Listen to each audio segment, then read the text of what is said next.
Hello, everyone. This is the Easy Allies podcast. I'm your moderator, Kyle Bossman, and joining us this week, Michael Huber. Hello. Michael Damiani. Hi. And Brandon Jones. Howdy. Hey, everybody. Thanks for saying hi to me. Our objective this week comes to us from John Peterson. The objective is to share an opinion that is actually the opposite of your true opinion without anyone remotely suspecting that you're lying. Yeah. Michael Huber, would you like to take on the objective? You know, I'm just not really into lying. Mm-hmm. So for that reason, I'm out. Michael Damiani, would you like to take on the objective? I feel like it would be too obvious. Because Take a side. Because he does the smirk. Damiani does the smirk. Oh, yeah. Yeah. Jones, will you take on the objective? Not to like shut down the segment, but I'm full transparency, baby. I can't do it. Yeah. Hey, objective denied. Oof. I can only make it work when I've had like extensive rehearsal ahead of time. Okay. Because I'll fake my tells then. That means at the end of the podcast. Just look at yourself in the mirror. Yeah. Oh no! Like I know, like we did to Brad that one time. He's like, "Domio, he's laughing and stuff," and I'm like, "Oh, am I?" Yeah. He's like, "It's you in the game." I was like, "It's not me," and he was like, "What?" I was like, "Yeah, see." That means at the end of the podcast, I will get the prize. Nice. Oh, okay. Yeah. Okay. Oh, I take the objective then. Oh, okay. There's no way. Full reversal. All right. We're not letting Michael that Huber is slide. taking on the No objective. freebies, Kyle. All right. You gotta earn it. Well, it was a very honorable, thickens, man. respectful thing. You know, I hate respectful playing. thing you did there. I hate playing Huber. like Werewolf. I hate playing any games, like social games where I have to lie. Just like, no way, dude. I hate this. It's just not fun for me. I know. Brandon Jones. I played the thing with Huber. You're in trouble, dude. What do you mean you played the thing? Was that a board game? Yeah. With Ian, and like I was convinced it was Ian. Oh, and Huber it was being an Huber the ice-cold whole liar. time. Sorry, spoilers if you haven't seen that video, but Yeah. like, I mean, now if you haven't, go back and watch and know he was deceiving the entire time. Got Huber, me. you already did it. Your whole act before you like rejected. No, it does count. No. No. I hadn't He wasn't accepted aware. the He wasn't question. aware. Right. Brandon Jones, please begin corrections music. Battlefield 1 has 64 players. Yeah. Nice. I feel so bad. I feel so bad because at E3 they tried to stress that as hard as possible. They were like set up 64 stations. They said, "Look at 64 people, Kyle. There's 64 people," and I'm still like, What was that? 32? 32. Yeah, it's just like feels so bad. That's not right. Yeah. So 100 seems feasible actually. Sure. Yeah, on Yeah. PC for sure. Because I did 64 on PC for Battlefield 3 and 4, but one of the console ones, maybe just 3, maybe 3 and 4, was just 40 on console. But I just then think it there's kicked up to 64. I just think there's got to be another mode in the same game that looks better than that mode. Yes. Like that'll be the not as good looking mode of the game. Oh yeah, Huber, because there was a rumor last week that they were trying out a battle royale mode. Yes. That it was in the testing phases. Excellent. Yeah. I mixed up the NPD top 10 last week. Kirby was number 4, not number 5. And so there were 4 new games in the top 5, not 5 new games in the top 5. What was number 1? Number 1 was Far Cry 5. Nice. Do you know what number 2 was? Ni no Kuni 2. No. I wish. Not in the top 5. I absolutely wish it was. Was it in the top 5? It was not. We did not talk about Ni no Kuni 2. It was. Wait, was that March though? Yeah. We're talking April. Oh, okay. But- yeah, but still. No, April. Number, No, I'm sorry. You're right. Yeah. What we're asking is right. Yeah. It was the March NPD. released in April. Yes, right. Got it. Sea of Thieves, by the way. See if these. Yeah. Oh, okay. Good memory, Jones. Thanks. In the Valley of Gods, no the. No second the. You were was right. right, yeah. You were right, Jones, yeah. Oh, you're saying you thought it was in the Valley of the Gods? Yeah, it's Okay. weird. It's confusing where sometimes it is listed as that, but officially, no way. If you look at the logo, it's in the Valley of Gods. What about Battle of the Gods, Damiani? Battle of God. Isn't that like called something else in Japanese? Not like What is this game? What Because- is Battle of the Gods? No, the no, it's Dragon Ball. Dragon Ball movie. Dragon Ball. So there's Dragon Ball. I only know the one after it. Resurrection of F. Isn't it called like Jones, Resurrection begin F? the Dragon Ball music, please.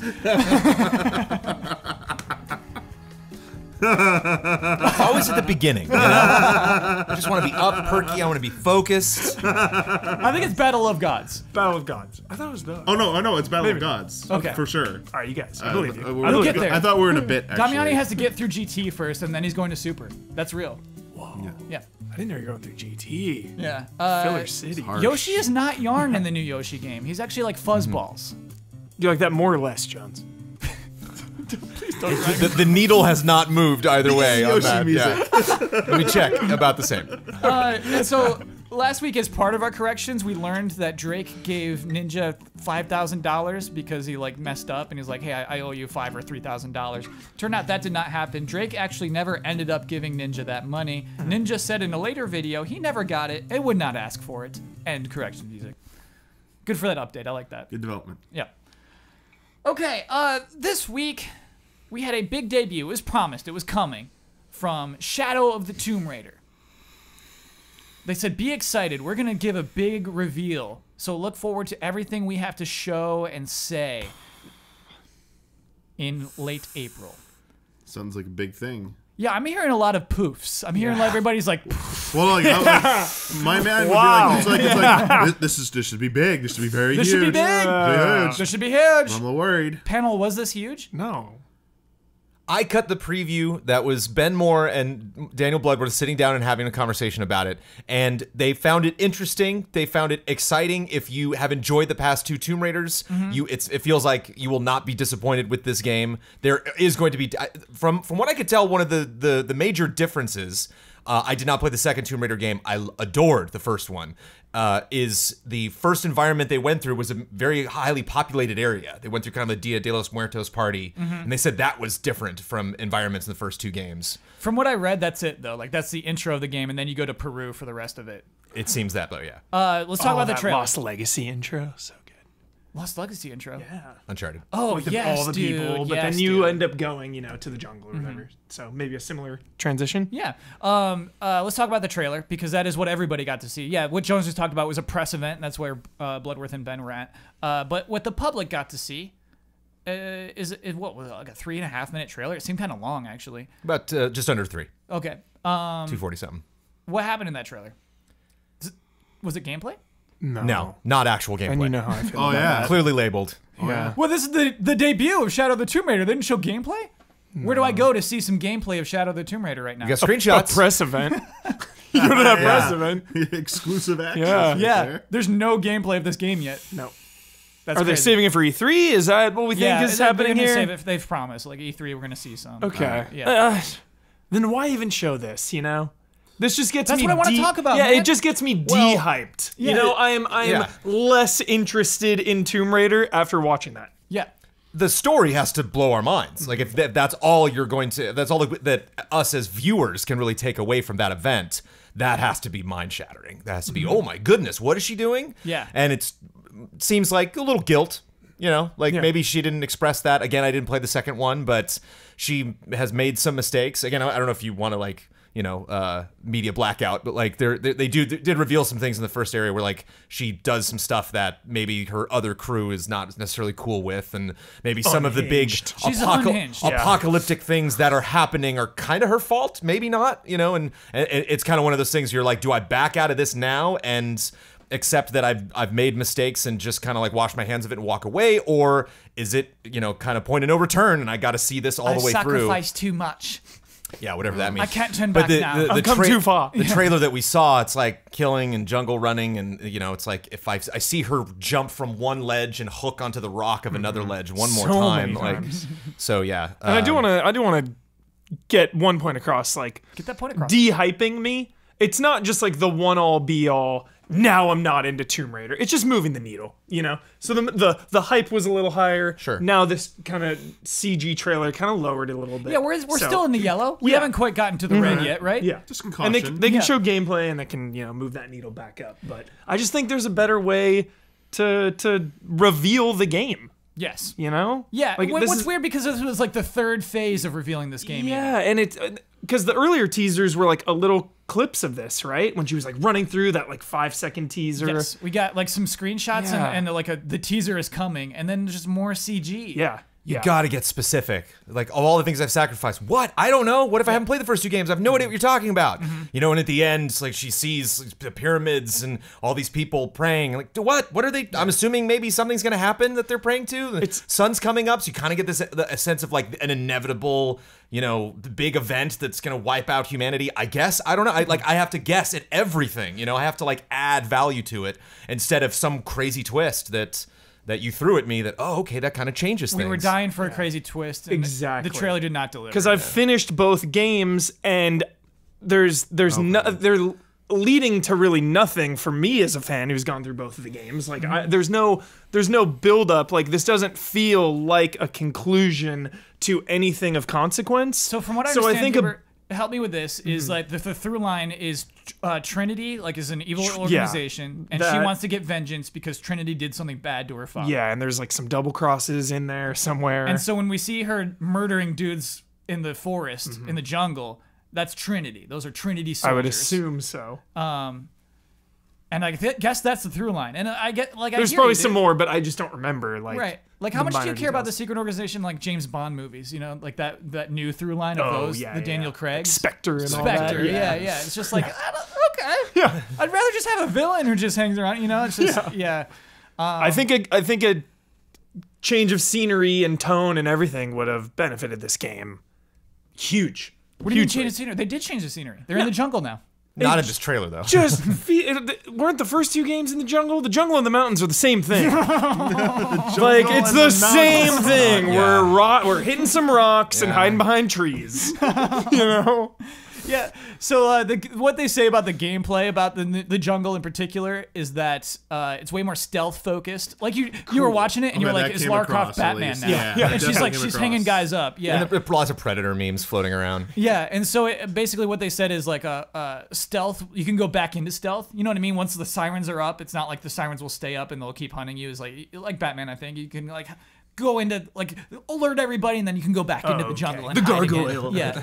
Yeah. Cool. And like Uncharted, you can like go in the bushes. Yeah, but that's the big sell of like new gameplay. I guess the rope, you can swing from your rope like in Uncharted 4. That's another new twist. Well, I like hyping up stealth. Yeah, that pleases me. Yeah, and the trailer emphasized that you're a jungle monster. Like that would be that concept sounds really cool in theory. Yeah. You know, because my favorite parts about the first 2 is the bow and arrow. The bow and arrow and the pickaxe, just like stealthily eliminating everyone. That's cool. Yeah. Yeah, I wonder if those like, I wonder if it just showed off every kind of like stealth kill you could probably do in that like condensed little like scene. Showed her sneaking up from behind with pickaxe, and like it ended like there's a bunch of different stuff, but it ended with that one where like got shot and it was like got just pulled out into the canopy and stuff. I was like, there you go. Like, those are probably all the different stealth kill mechanics you're going to be able to do. The dumbest one to me was her tricking the guy into shooting his buddy. Yeah. Basically, she, like, you see a flash of Lara, the guy turns around and pulls the trigger, and then it's like, oh, it was my friend! That will be a mechanic in the game, I bet for sure. so. It will be. Like, you just, like, they start firing and stuff, and you can just, like, shoot this to make him turn. You're like, you tap on his shoulder. That's the button. Press square to tap on shoulder. I don't think it was a big splash. The other thing I want to talk about, though, is the other announcement. What? Do you think there's a misdirection with the stealth in the trailer, the stealth emphasis they've talked about? Do you think that is a misdirection away from the double pistols action focus? No. Do we think that's coming later? I want that double pistols. Everyone wants the double pistols. Where are the double pistols? Yeah. I don't care. You don't care? You don't want Not the about double pistols? Dude, if this is the 3rd game in the series and like that's what we're looking forward to, you know what I mean? It's like it's just so weird. Like there's just like shut down. I think one of the biggest problems is that just like there's a whole like identity around Lara that it's like just move past that. Like we're done. The whole idea of like I know a lot like the joke is so overdone of become a Tomb Raider. It's like it's the 3rd thing, we haven't become the Tomb Raider yet. But the whole idea that like Tomb Raider means something. It's like once you take a thing from a tomb, you did it. You're Tomb Raider. It doesn't, you know, it's like the whole idea that like that identity needs to be assigned to her or that's like the end game. I need a story. You know, it's like it's like if Wolfenstein 2 was like become the Nazi killer. You know, what does that mean? You know, it's like I don't want to become anything. I just want to see BJ Blazkowicz just keep going. I want to see like, oh, these new people he's meeting and what that means and like him trying to protect the people that he cares about and like what characters survived. And like I don't even remember the characters from the first game. It's just such a weird thing to try to Jonah's aspire back. to. It's like, okay. It seems like it just seems like one of those instances where you have like the devs over here and the ad team over here, and they're not talking. Like they had one conference call and that was it. Jones, for consistency's sake, I remember you had just the same problem with Become the Batman. Yeah, I remember that. Yeah, for the last game. Yeah. It's like, what have we been doing the first 2 games? Yeah, I remember that. It's funny. The other thing that was announced is how they're releasing this game in retail. And I guess this is... I don't know if this is notable or not. I guess that's why it's good that we have the panel here. Slow news day. Yeah, slow news day. we have the regular edition of the game, okay? We got the digital deluxe where you get like one extra outfit, one extra weapon, but that's just like a reason for the digital version to still be full price. Basically, is what digital deluxe usually means, I think. Or a little and usually extra. the season pass, right, with the deluxe edition. Not the digital deluxe. Ooh, because the season pass comes with the Croft edition. Again, Jones. This to me is like, what does Croft mean? Why is Croft the Croft edition? And basically, the box art is just the regular box art, which is Lara Croft. You see the eclipse, and you see her sliding down a mountain, and she's dirty and scary looking. And then the Croft edition is just a zoomed in version of that image, with her head taking up the entire frame. So funny to me for anyone to like. It's kind of the thing where I think they push it. They're pushing the Croft edition more than people want a thing called the Croft edition. And that's just, to me, like the wrong way to brand it. You know, just call it the deluxe edition, or I guess was collector's edition. Just call it the collector's edition. I don't want the Croft edition. Yeah. I don't want it. But anyway, the Croft edition is $90 and comes with that season pass. And so basically, the season pass costs $30 on its own. And so basically, it is just a way to say, hey, please spend $90 on our video game. Yeah. Get some extra missions. Yeah, and there is a collector's edition above that that's, got the stupid things like the flashlight and the statue and all that. I don't look into it. I don't care about those. People who do care, and they pay for the money, and they get a lot of things for their apartments that I just could never imagine wanting. Yeah. So I guess we talk about the season pass. We talk about the way that video games now. I would consider Shadow of the Tomb Raider a AAA game. Is that fair? Oh, of course. Budget. Okay. Huge. And so they have to make a $90 version of this game. That's basically we talked about how are they going to monetize it. We don't know yet. We don't know if there's cards or whatever. If it were a film, it would be in the IMAX 3D. Yes, they got to get that this extra. Is the IMAX 3D. Yeah, yes. They got to get that extra bump. And so I do wonder if this is their way, if this is their method of making it a living game or making it microtransactions or anything. If this is their plan, because that season pass is actually kind of extensive. It's 7 months worth of stuff. 7 months. 7 months. 7 missions. Yes. 7 months. 7 weapons. What they're promising is a new adventure every month. Okay. And so they're it's like Hitman style. Trickle. Yeah, I feel like they're going Hitman. Square Enix didn't know what they had. Yeah. So basically, it's 7 tombs. You get 1 tomb every month.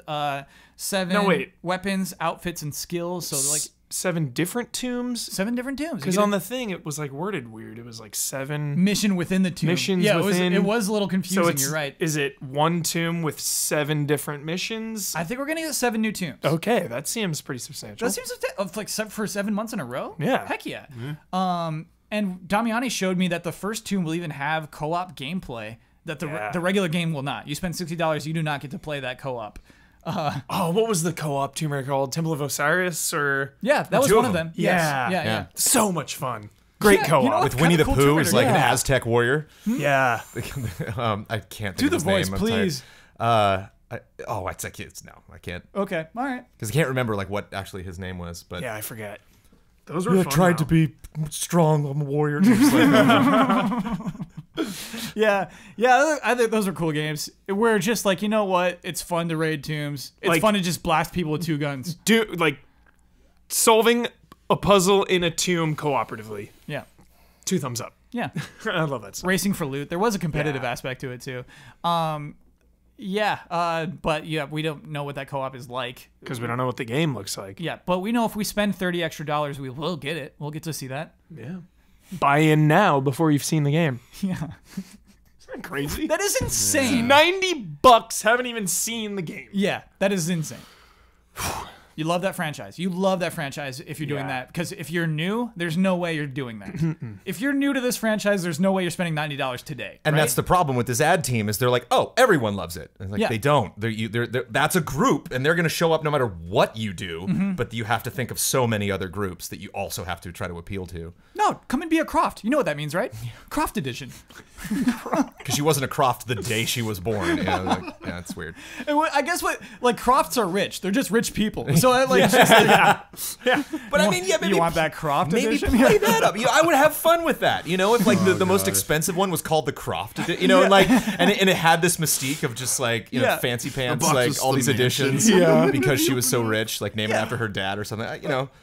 Have fun with it. It does don't not just look take fun. it so seriously all the time. I think I should mention it's Steelbook too. So you get That's a very important Steelbook. Yeah. That is. I feel like that is important in a weird way. It feels nice on It the is. shelf. You don't want that trashy plastic. No.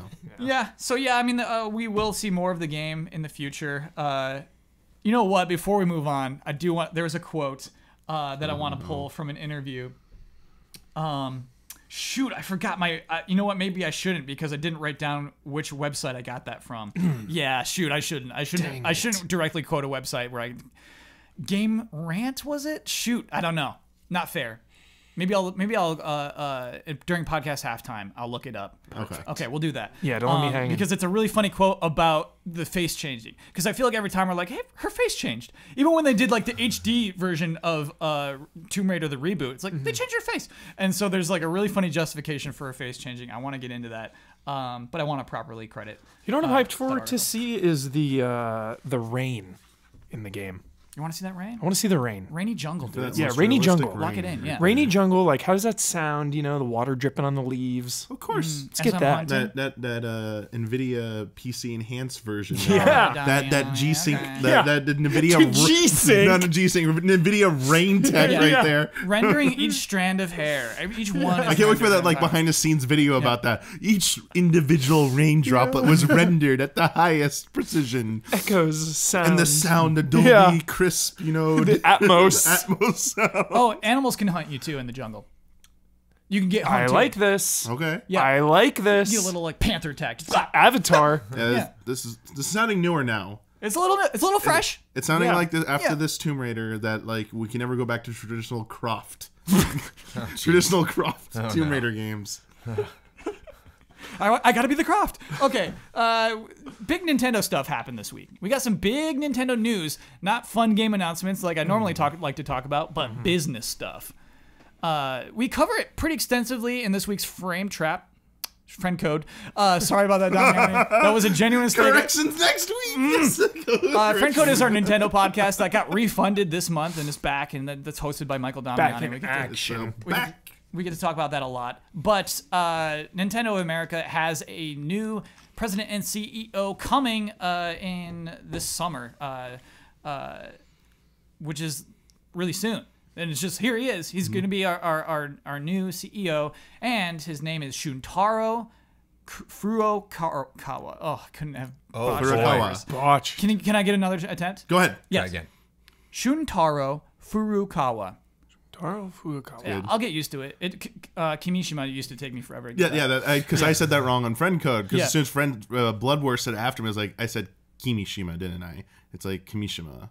It was like how Blood said it. I was like, oof. Blood, don't worry about it. Blood usually gets those pronunciations It's all the right. same. It's all the same. Basically, the basic rule is yeah. equal emphasis, but that basic rule isn't always applied. Yeah, but you're also not supposed to say it's so robotic either. Like Kimishima, like that's not right. Right. Like when we talk about Tezuka, you're like, no, Tezuka, or no, I said Tezuka. Yeah, and you're like Yeah. Tezuka. It's like, oh, okay. It's Sasuke. It's Sasuke. We all over aren't. again. Yeah, we none of us are fluent in Japanese. We're bad. Anyway, Yeah. if like you don't know who Shuntaro Furukawa is. Like, Who is this? Who's this person? This is the person. I love his backstory and very short Wikipedia article, by the way. So this is my source, just pulled straight from Wikipedia. We got like one paragraph. Oh yeah, it was probably updated after I checked it, Kyle. Yes. Joined Nintendo 2004, and for the first 10 years at Nintendo, worked at an accounting office in Germany. So is in Germany for 10 that's years. probably why Yeah, they working didn't at an know. accounting Okay. office. Training. Yes. Dreaming. Judiciary Yeah. Judy right there. Yes, just like someday I'm going to be president of this company, but for now I'm in Germany for 10 years. I wonder if that was specifically working on German part, the German arm of Nintendo, or if it was just based in That's Germany. where Nintendo of like- Europe Yeah. is. Yeah. their headquarters. Oh, okay, Oh, okay. it There you go. eventually ended up there, yeah. Yeah, so just toiling away. Okay, you know what? I'm going to work it. By the mid 2010s, he rose up to the corporate. Is that my mistake or Wikipedia's? I mean, I copied and pasted. We'll never know. Well, what's the full never thing know. that you're saying? He rose up in the corporate office, right? There's no corporate office. Yeah. A corporate office. Pretty sure Corporate it's Wikipedia, corporate. check your facts. Working in global marketing and the executive department, and as an outside director of the partly owned Pokemon Company. Okay. That's where Pokemon Company comes in. Okay. So that's our new guy. That's going to be our new president and CEO of Nintendo. Sweet. So yeah, not a development background like Iwata. Right. Like because we're Didn't start as a developer. Yeah. Right. But didn't I think? Correct me if I'm wrong. I don't know if you have it on here that we're talking about. I saw something that you were showing me, I believe, before this that said that he was spending the years or months leading up to this position, like planning out. Was it you? It was Bloodworth. Bloodworth showed you this article. He's like, hey, he's got a council of 5. He's been he's got a council of 5. He's been planning Nintendo's future behind the scenes. Like it sounded like he's been waiting for this moment. He's like, Yes. I have a plan for Nintendo, and when I become president, it's going into Right, so, it's going in full effect. Kimishima became president in 2015. Yeah. And so, Damiani, I think during this whole time, he's like, okay, I got an idea of what I'm going to do with Nintendo, like when it's my turn at the throne, and now it's coming up. I think it's like June 28th, but I shouldn't say it because I did not write it down. But it's coming very soon. I want to read a quote from Kotaku's article. Chris Kohler wrote this. That is actually really interesting because they had a source who is at least familiar with this person. Furukawa is a very nice guy who gets how the industry is changing. One game industry source who has met with him many times over the years told Kotaku. The incoming president realizes, he says, that games as a service models and mobile games are becoming increasingly important and that Nintendo isn't making as much money as it could be in those areas. It's clear to me he wants to fix mobile, said the source, and hence the Psy Games deal, in which Nintendo will partner with the massive Japanese mobile game maker to release a free-to-play RPG called Dragalia Lost this summer. I do want to talk about Dragalia Lost in this context. That coupled with the information that he worked in accounting, he's a businessman. He's a businessman. It's kind of alarming. He's got his... Yeah, man. It is kind of alarming. It is, but also so was Iwata's predecessor. The Yamauchi was stern, Yeah, he's a hardcore guy. Yeah. business. And while you might not always been the best times for Nintendo, there's still some pretty good stuff came out under his tenure. So it's you had the NES, the Super Nintendo, pretty good systems there. So it's presided over, with those. So I don't know. I don't think it's that. That doesn't necessarily mean anything bad to me. I do think there's been a thing with Nintendo and mobile. They've dipped their foot into it. They've had all these games that have come out into it. I don't know if that's a dipped foot anymore. They went all in within the last 2 years, man. I think they've gone in. Okay, it's more than a dip foot, but Yes. I don't They're think they've. sitting in the shallow end. I don't They're think sitting. I don't think they. Yes. They haven't dove in yet. They have not They dove- have yeah, not yeah. done that. Yeah. I think that's what everyone's all these investor updates keep saying. They kind of put pressure on more mobile, please, more mobile, please. I think that's never going to go away, and they need someone who actually was wanting to tackle that properly and might have been doing all this research ahead of time, planning for Nintendo's future. I've looked into everything, and I know I have a plan. I know what we're going to be doing, and this could be the first. This Dragalia Lost could be the first step of that, where it's expect to see more of this Nintendo, not mainline Nintendo IPs just being converted, but them investing into other developers making mobile games and publishing them on their behalf. Right, So because Nintendo- Iwata's yeah. old plan, what he would say is hey, these mobile games will help us promote our actual IP. These mobile games will help us promote our yes. franchises. And with Dragalia Lost, no, it's that's its own weird new. We should Yeah. talk about it because in the context of that conversation of just and yeah, that's why there were Psy Games. That's why they got Dragalia Lost. We watched the trailer and it's oh, this is Nintendo's new mobile RPG. Hubert, can you explain Dragalia Lost to me? Yeah, it's like World of Final Fantasy looking characters, kind of. That's Big kind heads, of big old the super big deformed heads. heads, yep. A lot of slashing, a lot of spinning and slashing, some lava, some generic looking lion creatures with fangs. Just real standard JRPG stuff. That's exactly it, Hubert. And I think the reason we couldn't really pick anything in particular about it is it's just a generic JRPG, right? Yeah. Like nothing special about just looked generic. It looked like is the perfect word for it. a dime a dozen. Yeah, I've dime a seen dozen. what Yeah. that looked. Seen 100 like of them so many times before, and just didn't look special. Yeah. Worth mentioning that the game is not announced for the U.S. It's going to come out in Japan, Taiwan, Hong Kong, and Macau. So yeah, not the U.S. Probably might never. I don't think Grand Blue Fantasy has ever come out in the U.S. So that's Cygame's big claim to fame. There's the most recent one is supposed to be coming out over here. The one on PS4. Or, yeah. Okay. Yeah. That one. But, But so none of the mobile or right. anything So like that. they've made a ton of money in Japan with Grand Blue Fantasy, a free to play RPG. I'm pretty sure none of the PS4 others one come out, looks yeah. cool. It does. The Oh, PS1 yeah. look I'm actually hyped looks on the really PS4 cool. one, but Yeah. yeah. Yes. So Nintendo goes to Cygames like, hey, we'll publish that next game. Like, let's make business with each other. And I think they bought 5% of Cygames. So they're financially invested as well. This is like Furukawa's first step into improving Nintendo, and I gotta say, I don't like it. Will Nintendo ever ally up with Tencent? Good question, Hubert. What do you think, Kyle? I think they're Will rivals. they shake hands? I think they're rivals. Nintendo wants to get into China on their own. They want Yeah. that Chinese money. Yeah, Yeah. they've been doing Yeah. Nvidia Shield over there. You're right, they have been, That's how yes. Nintendo's been. That's how they get around it or whatever. Some Yeah. of the restrictions. They've been releasing like Galaxy and something else was just coming out. But basically, Wii games in HD, officially in HD on Only on Nvidia Nvidia Shield. Shield. Yeah, Only in So China. funny. Yeah. I can't buy that product if I want to. yeah, like it's That's insane. crazy. Like Yeah. you have to find a crazy way to try and import it. And it might even be geoblocks. I think you have to buy the games online and stuff. So it's like, yeah, that's insane. But yeah, I don't know if they team up with Tencent versus so much as they just try and work with like the different regulations they have to adhere to and try and get their foot into that market. But I mean, I would not put it past that though. Like that is possible because a lot of other companies have to work with some kind of other, I guess, third-party entity as an intermediary to do business in there. And I'm sorry if I'm getting this not exactly correct, but like Final Fantasy 14 is in China and in Korea, and it's not just self-published by Square Enix, I believe, in China. They have to work with another company who handles sure. some of their stuff Yeah. to follow the regulations and everything like that. So I would assume Nintendo, as they get more into these mobile games and they want to be in China, as you said, they're probably gonna have to start maybe working with another company if they're not already planning to. Yeah, I don't know the history of Nintendo working with other publishers and developers, but it feels like it's been more in the last couple years. Yeah. Especially with like Mario Run and stuff. Right, kinda they've been open- partnered with DNA for those things. Yeah, and so They've had a good history. with partnerships. Yeah, like Absolutely, it's been they have. Like yeah. just that Panasonic one that turned out so well. That was really cool. I mean, there's more than just that. But yeah.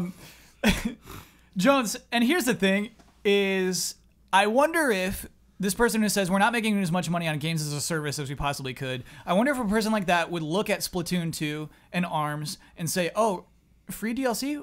What are you doing?"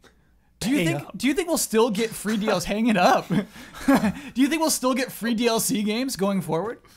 Maybe for franchises that we're familiar with that, but yeah, this sounds like they maybe do a test run with a new IP or a new franchise, or bring something to the Switch that is on other consoles now and try it out and see how that audience will take it. But yeah, Can you imagine the new boss? Hang it up. Just Hang it up. but I mean, We're gonna add some DLC here for free. Hang it up.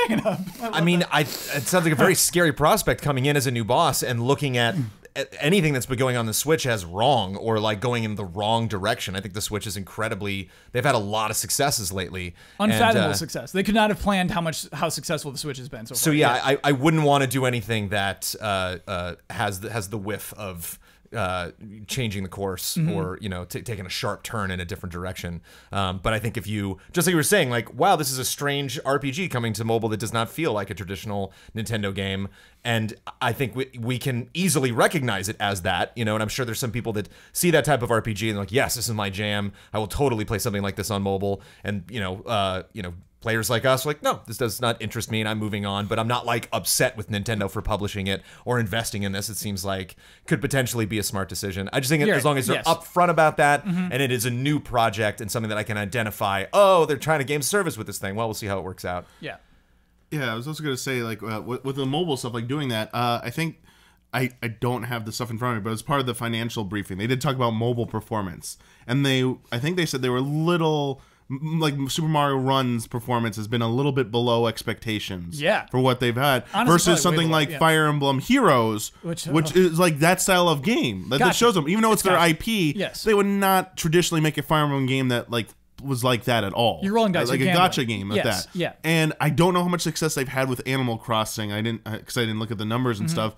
But if it's even remotely as successful as like Fire Emblem Heroes, I can see that they might realize the games we had been making for we don't have very much experience making mobile games, so they started kind of copying gacha style games. Like, it's working, so they're like, hey. And also, I want to add that the DNA thing, they said they're going to keep working with them as well. Yes. So like they are doubling down on mobile development. Like, they're happy with what they got. Oh yeah, they see it as like a big thing for the future, which is like, remember a few years ago, we're like, Nintendo's never good. They're gonna be no, they're not gonna do mobile. It's like they'll release a Pokemon game and that'll be it, and that's like, nope, not at all. And that Pokemon game actually did way better than I ever thought it could.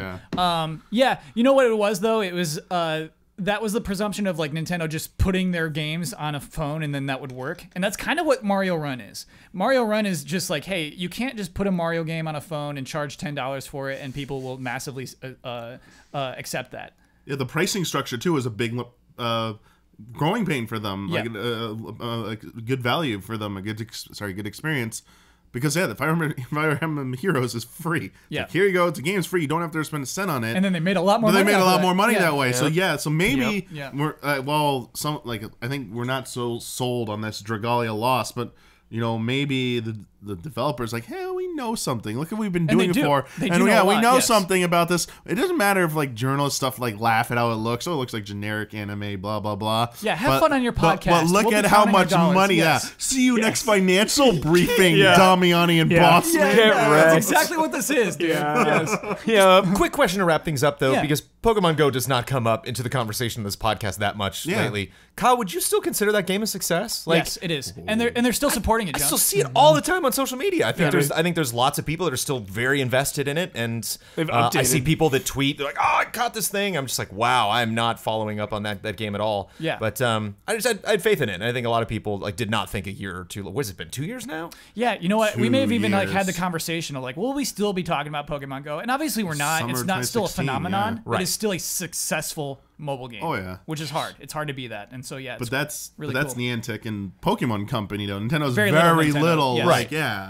I'm not yet drawing a correlation here, saying as long as it was brought up, I was just curious all your takes on it because I'm proud of that little game. I think that they've supported it well. They have. More than the average mobile game by a long mile. Its longevity, and the other thing that I wanted to touch on really quickly, which I think is cool, Yoshiaki Koizumi and Takashi Tezuka have joined the board of directors at Nintendo. And why that is cool is that those are two developers. Those are two people who make games, and they get to rise to the level of board of directors at a company like Nintendo. Nice. And so that is why Damiani's hissing though. Like I'm sorry, I'm so happy for that. Yes. But I'm also sad because I'm scared that they will have less time to be directly hands-on with games. They make some of the circle of life. The two of them make some like of the a best Miyazaki games. situation. And it's like, no, I know they like new people have to rise up and take the mantle, but like Koizumi, especially, like I feel like Koizumi's got a lot of good stuff still left in him. Yeah, Tezuka's okay.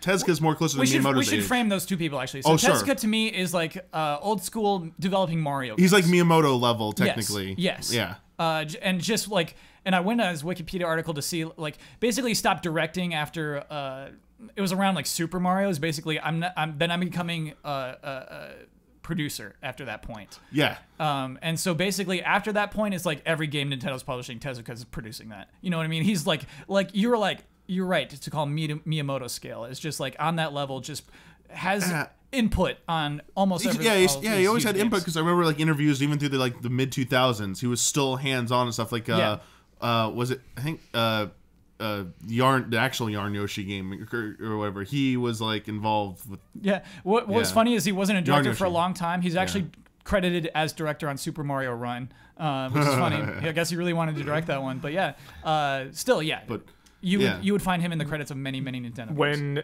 Shinji Mikami left directing Evil Within 2, I was terrified.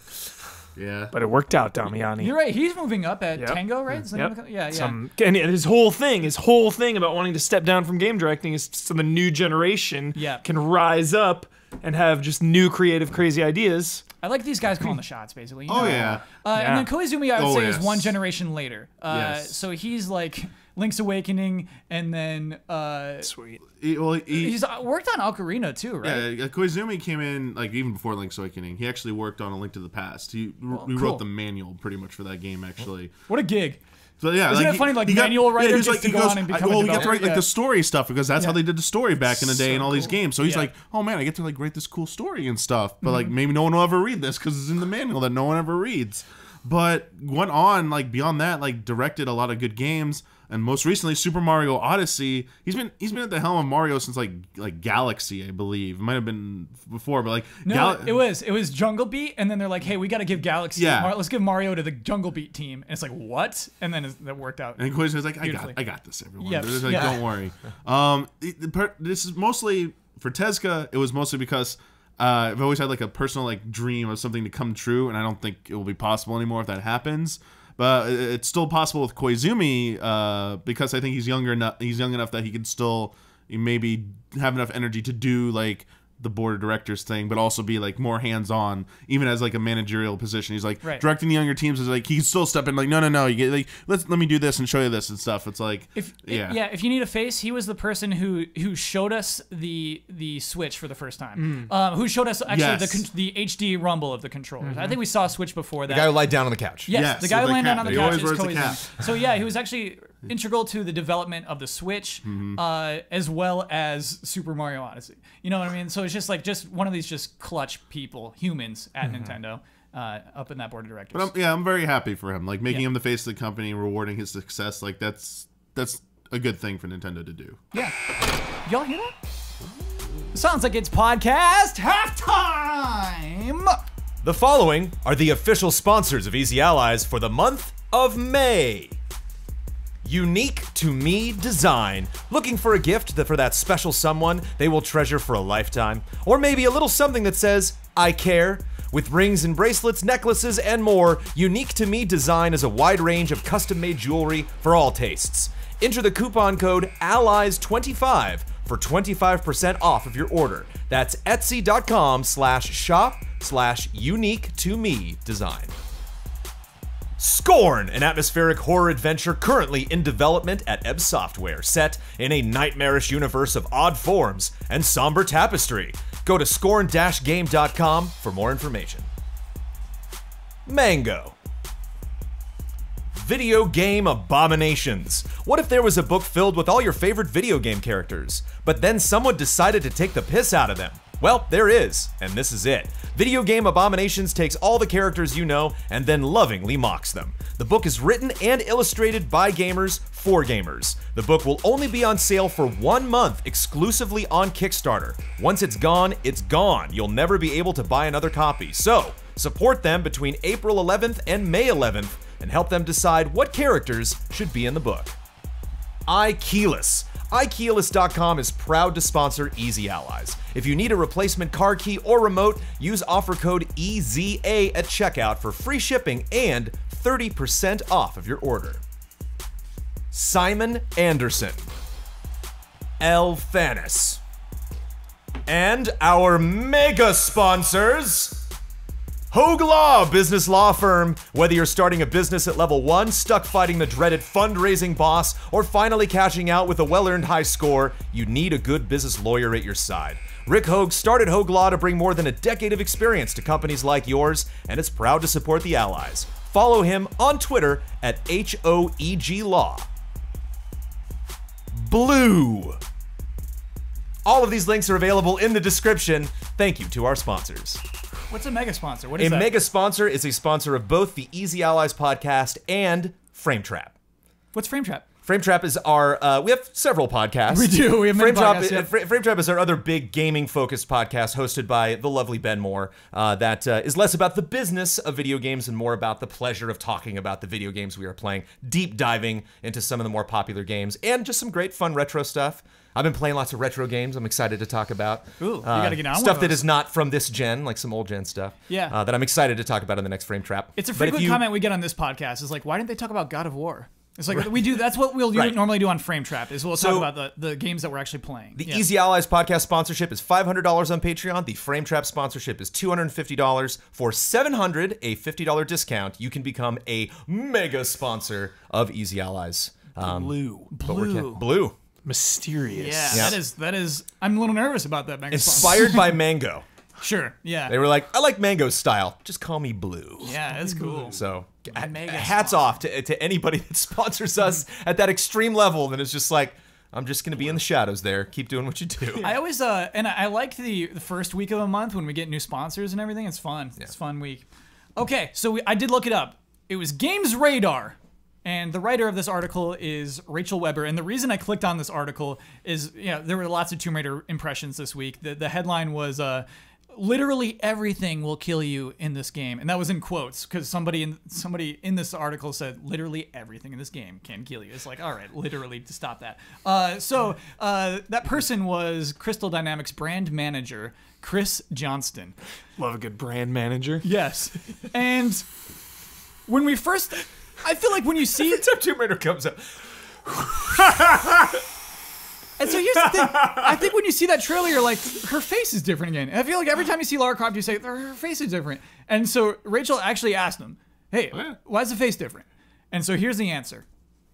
When you look closely, you can actually see scars on her face from Tomb Raider. Every single game, you can see what she's been going through. And you can see the marks. It's almost like scars and badges... It's almost like scars are badges of honor for her as she goes through each of these games. If you look at her character model, her face is the same, but her actual musculature has changed. After doing all that climbing, after being obsessed with wanting to find Trinity, that's all taking a toll on her body. You want to make sure that's visible to the players as well.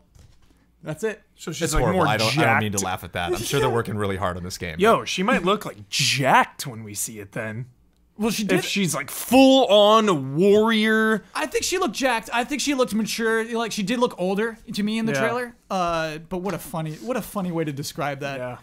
I think it's hard to be in PR. I think sometimes it's hard to like. What do I tell you? Her face changes. You know what I mean? Yeah. It's just like.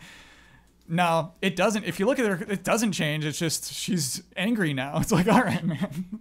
I liked Bethesda. Weren't they really upfront about Evil Within 2? They were like, yeah, he looks a little different Yeah. and different voice actor. Yep. Yeah. Moving on. Yeah. Next Yep. question. Yeah. I think that's how you got to do it. I feel like Lara Croft gets treated with this like extra special attention. You know what I mean? Like, which maybe she doesn't.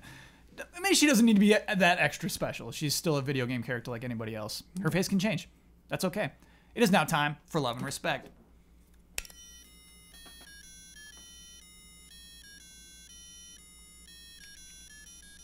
Love and respect. All right, let's do a super fun one. I noticed the smack now.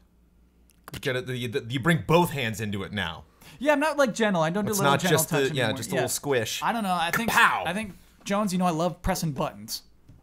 It just feels good sometimes to smack a button, and Especially in a game, dude, when there's like a big button you need to push. Like Duke Yeah. Nukem 3D. It's always the... Oh yeah, and I'm talking like arcades, man. Oh, Just yeah, pressing like- buttons. Just, Love it. anytime that just like you're at it's like a boss, just like mash square. It's like, oh yeah, I will. Yes. Okay, in honor of Avengers: Infinity War coming out last week and smashing many superheroes together in one movie, I would like the panel to smash together some video games. What 2, 3, or more series do you think would meld together well? Love and respect, Matt. Just do it. Like just Mario go. Rabbit Yeah, style. why you locked and loaded? Let's Let's go. do it. Let's do it. What? I want the truth. I want the rumor to come true that never came true. Oh, I know exactly what you're about to do. Metroid and Star Fox. Yeah. All right, okay. Help me with this though. Does Samus speak in this game? Oh, okay. So Samus speaks. Okay. Yes, because the Star Fox characters speak. So there's a lot of So I imagine it is that Samus. It's like on it, like traveling on another mission. So it's like separate from all the other canon and stuff. Yeah. So we got that covered. Just going out on a mission. And just crosses paths. Like she's doing her mission on a planet, and she crosses paths with the Star Fox team, who are also sent there, to do their mission. And like it could be like a little bit of a beef at first. Like I'm here to do this and stuff. Samus is like, you guys are silly. Get out of here. And Fox and them are like, we don't back down from a mission and stuff. We're Star Fox. Yeah, and Falco's just like, excuse me, Samus. And then like they get into like This is good. They get into like they get into it and stuff. What's and then the like style? they get into a fight and they damage each other's ships and they're like, oh man, we're screwed. And then so they're the first marooned part on of a the planet game together. is Yes. Metroid style, Yes. where it's like you use each of the characters, you got to solve getting through the planet stuff, and then when you finally you're trying to find resource stuff to fix your ship and stuff, and then you like uncover like a secret on the planet. It's like, we gotta get off this planet and get the secret out there. And then when you finally get off the planet, like the enemy force that you like track down, they're coming after you. And then now it's Star Fox style gameplay. Yeah. Only now you can play Samus's ship and stuff. You've been dreaming that moment, like Samus has this cool gunship. It's called a gunship. When am I fighting in space with this thing? The dream's coming true. I don't know if you're familiar with the show Pop Fiction. I was a big fan. It's not around anymore, but I was a big fan of that back in the day. And they had a really cool episode one time where they talked about possible connections between Star Fox and F-Zero. Yeah, do you say that for So I after the think don't credits? stop there. Yeah, I think F-Zero was stop good because you after the said credits. 3. Because I Yeah. think that's for 3. That's the tease. I was gonna Yeah. drop that post-credit sequence. Yeah. Where like Captain Next Falcon target is, like, races by. Black Bull. Yeah. yeah, you just see like the boot, Ooh. and then it just like pans up, and you just see the shades and Captain Falcon, and he goes, "Show me your moves," and it ends. You're right. That's the way to do it. Show me your moves. Okay. All right, Damiani. I don't know how Brandon or Huber could possibly do better than that. And No, for that it's- reason, I'm in. What do you got, Jones? I mean, this is not as fun or as out there as that, but they are two things that are technically separate. But I would love to see the PlayStation 2 era Grand Theft Auto and the new Nico GTA 5 Grand Theft Auto era come together. I would love to see those characters, Vercetti and Nico, get together. In just kind of like maybe some other world, because they definitely made a clear line where like when they started GTA 4, it's like all the old stuff's gone. Like That'd we be fun. might The might HD allude era. to it in parts, but this is we are wiping the slate clean, and it would be fun just to have a silly game, maybe even like just a multiplayer only thing, just like a DLC with all those expansion. characters. Yeah, that's a really cool idea. I'd love that. Nice, Jones. Hubert, you got one? Bayonetta may cry right Wow. now. Come on. These are 3 good answers. Heck yeah. We need it. Yeah. And want again, it. like Damiani described, Kamiya when wants they it. first meet, the rivalry is apparent between those two. Oh, you fight each other like at stages throughout the game. You clash. Oh, wait, so is it like Resident Evil where you choose A or B? You choose Bayonetta? Yeah, there's Okay. an A and a B. There's 2 scenarios, and there's like 2 or 3 times that you have to clash each other. They're boss fights. Yeah. And then eventually at the end, Team Uneasy up. Alliance, Yes. teaming up. That scene when Bayonetta first uses witch time on Dante, Yes. and she's like, "Oh, I got you," and stuff. And he's like, but he like, "Nope." it's like better than Batman versus Super, or better than whatever the Justice League moment or whatever, where Superman comes back. It's just like Yes, Dante really. turns his head and he has a slice of pizza and he bites it. Yep. Yep. Yes, Pulls it out of nowhere, too. and she's just like, pulls it. "Cheeky." Oh, I It'd like be this. so good. Directed by Kamiya. Do you have another one, John? I got another one. Oh, baby. This one I have to give credit to Mike Buddy, one of the original co-founders of Game Trailers, Yeah. who gave us some camera equipment right at the beginning of Easy Allies and has been a longtime friend of mine. So this is an old thing that he brought up, but we were playing SSX back in the day on PlayStation 2, and we were big Burnout fans. And they were both Electronic Arts. And so I'm like cruising down the mountain, and as in the distance you could see roads. And he was like, man, wouldn't it be cool if like those roads were in Burnout? And if like you were playing a Burnout game and looked in the distance, that was the same mountain from SSX, and my brain exploded. I was like, "Whoa!" that would Like be cool. EA owns all these licenses. It would be interesting if like they released a whole season of games where like Madden, NBA, SSX, Burnout, like they all had some weird connection where like either it was all in the same world. It's kind of like how I appreciated that Pilot Wings when that came out on 3DS, and then they released, I can't think of like, was it Wii Sports? Wii Sports They were, like Resort. Wii Sports Resort and Yes. Pilot Wings were both in the same island. Yeah, man. And so when you're like flying over the tennis court, it's like, oh, that's the tennis court. I Yeah. would just love that kind of synergy between these sports properties that they own, or just like extreme sports, I guess you could like kind of pseudo lump racing into that. So, Jones, I actually recently looked at a couple of wikis, and it turns out that in Burnout Paradise, which has the same DJ Atomica as SSX3, Oh, really? yeah, same That's guy, awesome. he apparently makes some references to SSX3, so I think we can consider go. that the same universe. Pop facts time. Yeah. Look out. Even when they do it's Forza, right, that does the helicopters that you're chasing, and Yeah. it'd be fun maybe if they had like one thing that was like, people in Burnout are racing against people in SSX, and it's just like I'm going down the mountain jumping over people that are racing underneath me, and we'll see who can get to the finish line first. Nice. Great answers, panel. That was exciting. That was a really, really fun game. So we should bounce off into a serious one. Okay. Let's get serious. Yeah, let's get a little serious. Okay. Yeah, because I'm kind of like, I'm worried about this too. Let's do You it. want to get nuts? Ah. God, it's the best. It's the best line. All right. So lucky he got shot right there. What's the movie? What are you talking about? Batman. Want to get nuts? Let's get nuts. Which Keaton, Batman? Michael Keaton. Keaton. Really? Yeah. Yeah. I've Fucking not the re-seen Joker. that since I was a child. Holds up. I'm positive it holds up. Holds up big time. Just the architecture and just the shot, like the darkness. Everything just looks awesome. Burden. Ooh, you know what? This one is Shadows. heavy and recent events. Let's do this one. Okay. Heavy. Yeah. Well, not heavy, not emotionally. Just serious. heavy. Yeah. Okay. No, like we're gonna get cranky.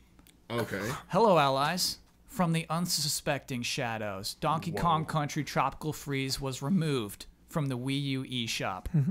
This would be upsetting news on its own, but there's another factor that makes this fishy. The Switch port for the game will be released this Friday. Ooh, you know what? I do have to correct that already. I had to look this up. Apparently, it was removed since February.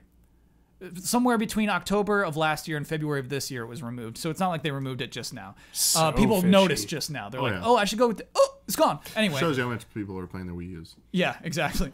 That they don't notice it from February till Yes. May. Anyway, the move that Nintendo is making here is very obvious, and it does concern me greatly. Not only am I worried for other games such as Hyrule Warriors, which also will receive a Switch port, but I'm also concerned about other games that will get ports on newer hardware, even on PlayStation and Xbox, should other companies catch on.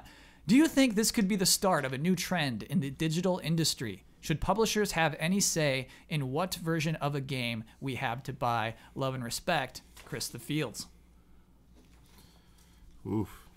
This is such a situational thing. I can't imagine it ever So, becoming I mean, like a rampant. Why would Nintendo problem. remove So the that thing from- is, yeah, it's a digital only version that's being affected here. Let's be clear. There is a physical version of Donkey Kong Country Tropical Freeze for Wii U. You can technically still buy. Yeah, you can find they're it. not printing those discs though. I know, You but can like, find it on Amazon, but like, Yeah, but you it's can not go to like- Best Buy and find that Wii U it's not game? like any of those games on that system are like completely sold out. They're the mainstream. Like those games will be around for several more years. Sure. So it's not a problem like right now. So I think it's like a little bit blown out of proportion. We're in terms looking of, forward, like, though. the ease. Yes. But like like digitally, it's like what if this whatever game they decide to like you just can't get that version anymore. You flip off the Switch. Like I see that. It happens.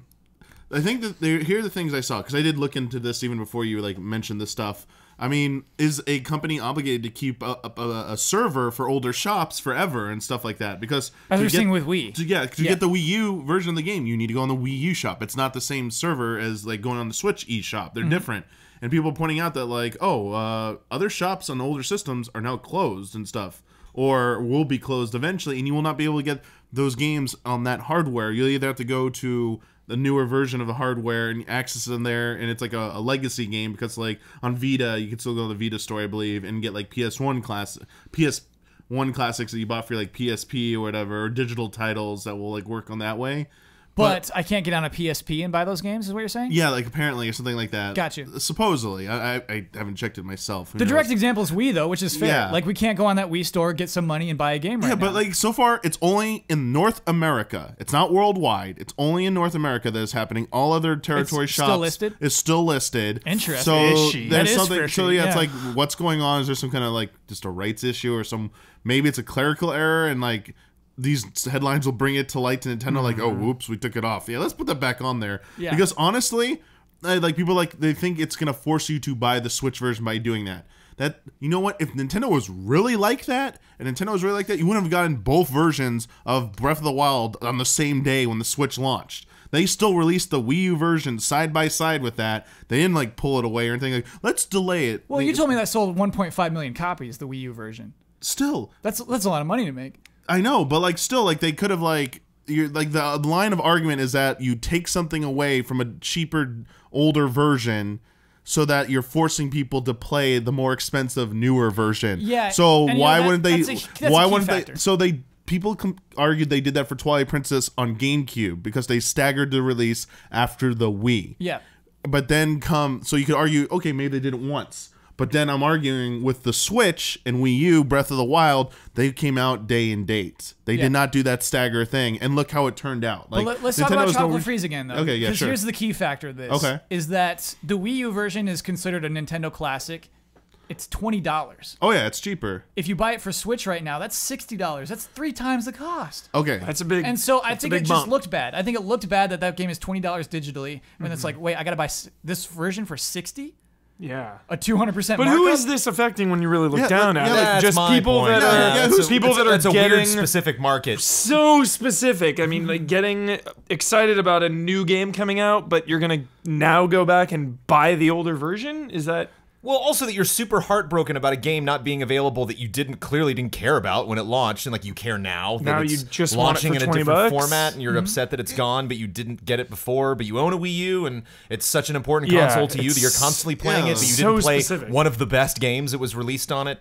So that seems like a very, very, very tiny slice of the big pie of the Nintendo audience. The other thing 100%. is, even if you owned a Wii U, where were you? Why haven't you bought this yet? Like what? Like I can't believe it was $20 yeah, at some point. that- Yeah, it's kind of crazy. like on you. But the second point is like, if you don't even own a Wii U, okay, it's technically cheaper to go buy a Wii U and the $20 version. But like, are you really going to invest that much money in a dead system versus spending a little bit more on the Switch, which is their current system? And okay, so you're spending more on the game. You're like, oh, it should have been $20, but okay, I'm paying $60, and I'm getting a Switch. It's like, okay, cool. Switch is gonna have great new games on it and stuff. You're set for the next few years, not where your Wii U, unless you're gonna like you just want to go back and play Wii U specific games. Okay, I think that's such a small niche, little tiny group. Yeah. That like I don't. That's nothing to worry about. Like I don't To- think it's that big of a problem. Yeah, to open it up, really the only concern I have is for digital only games that, run out of licensing like we've experienced so many times with like X-Men and Yeah. Simpsons arcade game, just those Even just recently, songs in GTA. yeah, songs in GTA, That just terrifies those me, things yeah. that are only available digitally that go away. That's the only time I'm really scared and nervous. Oh yeah. But chances are over the years that you kind of pick the games you want. So And this doesn't seem like a company-wide, dangerous behavior because they're doing the exact opposite thing with the 3DS. Like, there's a console that we thought wasn't going to be getting any love at this point. Yeah. And they're still supporting it. Oh, that shop's gonna be open for ages. So yeah, so it's not like the good old the heydays of Nintendo even just in the last decade are evaporating. Like there is still a lot of classic stuff you can get. Also, And I know it's different, but it's kind of similar. I think of games coming out with like a newer version and then just not selling the original. They'll come out with the Game of the Year version, Like, the game's been out for a while. It used to be $20. Now it's 40. Always finding ways to get a little more cash out of you. Right. Yeah, and It's kind of similar. I guess I just wish they added more value to the game more than Funky Kong. Then I think it'd be way Portability, easier to though. justify it. You can take and it that's to go now. Because there's a Switch tax. Yeah. There's a Switch tax on anything. Is like I think generally you're spending $10 extra than you would on anything else because they got that cart. And they have to make a cart. yeah, of the ones maybe it has like the least, but I mean, I'm kind of surprised that this kind of criticism, maybe this was the breaking point because we had Bayonetta in February. Added nothing, right? Well, yeah, I'm sorry. I I'm think it like added, the most. Damiani, I think that added absolutely nothing. Okay, I'll take your word for it, but I Yeah. think it actually was priced slightly higher individually. Maybe it was 40 and 20, or is it 60 for both? Or I guess the kind of individual thing where- pricing. It was the kind of thing where it'd still be 60 total if you bought one or the other first. Mm-hmm. And so basically you get a discount on the next one you buy after that. And so you're spending 60 Guaranteed. Okay, total. so it wasn't okay. Yeah, I'm not sure. I thought there was some weird pricing thing in that, but I'm pretty sure there's something similar going on with there. Then you had Pokken earlier on, just like a Wii U game. Again, that was just added a few characters. just added a few characters, Yeah. and then you had Mario Kart 8 Deluxe before all of Added that. battle mode and a few characters. I mean, Yep. the battle mode stuff. So they have been doing this. People are buying them. I'm not seeing as many people claiming. I think it's I was gonna say privilege, but like you're getting to play it on a newer hardware with the added ability of portability, and yeah, like if Nintendo will charge full amounts of money for things that other companies have bundled together in like multiple parts. We didn't get a Zelda HD collection like you would have got, like a God of War collection, like with a Sony or something. We got individual Zelda games, Twilight Princess and Wind Waker, made in HD, sold at like full price there. Yeah. Instead of, even a discounted price. So you can kind of accuse them of that. Like they do it, but people pay that price and they sell. And it's like... It just keeps happening. It just keeps happening. Yep. Like, I get it. It stinks. I feel like Donkey Kong Tropical Freeze should probably been like $39.99 or like less than that's $60. Really that's the probably issue. the issue Yeah. to Is me. that the Switch bugs version me. should be cheaper. Yeah, the Switch version should not probably be question. $60. It'd be an easy buy at that point. Oh, yeah. Honestly, it's easy Yeah. at 60. It's a very good game. If you Yeah, have we it. talked very along good game. like Yeah. around circles, but like that's the point. Like the newer one should probably be cheaper, but Yeah. I don't think there's any real foul play going on with the delisting thing or anything like that. Foul and play. well, because like Kyle, something similar happened with the Donkey Kong Country games on Virtual Console. They got delisted for a while, I thought, and they came back or something. Yeah. So like, I wonder if that there's some did weird happen, thing yeah. with the Donkey Kong Country specifically. It's a David Wise some music. like rare. Yeah. They got to keep relicensing the Yeah. Wise. Yeah, like some weird thing. I don't know. They're paying up for it. Okay, Any- let's do Yo, David Wise better be paid handsomely. I hope so. Handsomely. I hope just blood on the millions case. show up. Yeah, like, millions of dollars. Just like he checks his residuals, like, here another million. David Like I want Wise. the Hollywood Bowl calling him up. It's a shame they're not. Yeah. Let's go to that Has concert. there ever been a Donkey Kong concert? No! Like, series?